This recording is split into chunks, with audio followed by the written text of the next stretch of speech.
Luis, ¿cómo es la situación en Haití? Tomás, las 7 plagas de Egipto realmente. Haití, el país más pobre del continente americano y uno de los países más pobres del mundo, bueno, sigue padeciendo tragedia tras tragedia. En realidad están todas vinculadas una a la otra.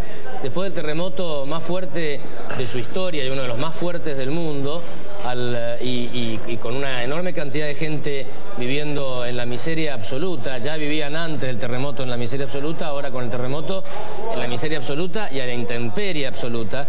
Bueno, era cuestión de tiempo que algo así pasara.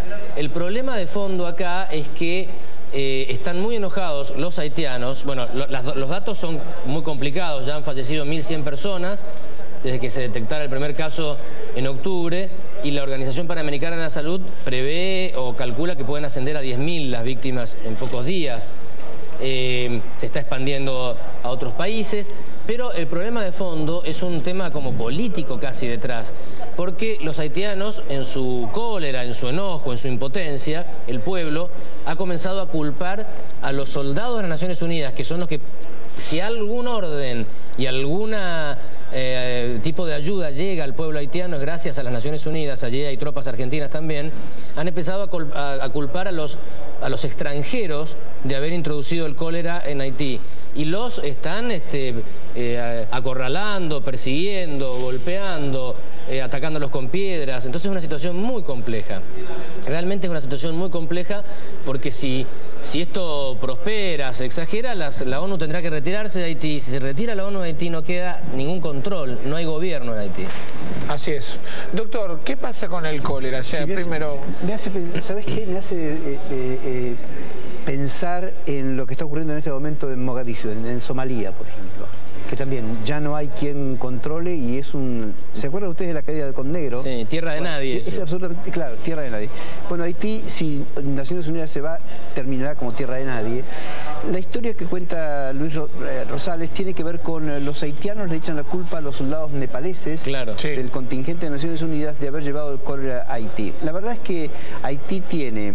Yo le diría que la mayor cantidad de argumentos concentrados en su territorio, en su historia y en su sanidad, como para tener, no cólera, cualquier otra de las 7 plagas de Egipto, tal cual mencionaba Rosales hace un segundo.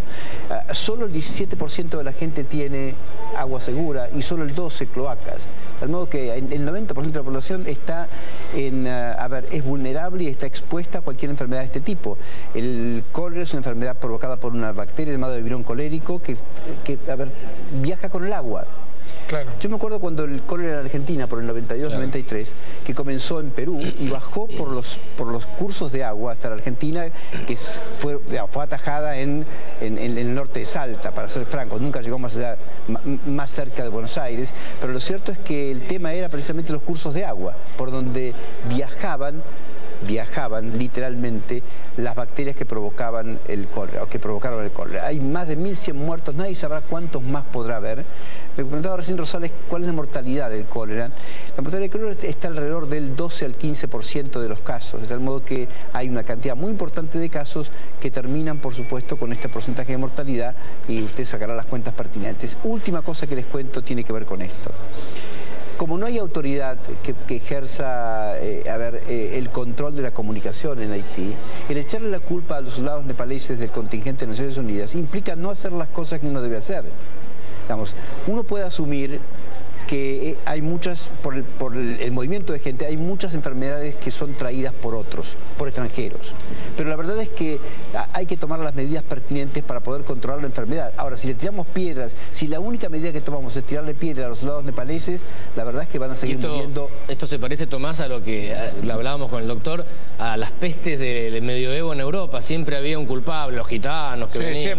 Siempre cuando pasa algo así, los de afuera son los culpables. Ahora, el cólera está. Si los nepaleses se van, el cólera quedó igual. Pero claro, si la culpa de ellos, por eso la culpa de ellos no, pero ya está. Yo te diría que en este momento Haití está exportando cólera. De hecho, un caso de Estados Unidos y otro en República Dominicana. Tal cual.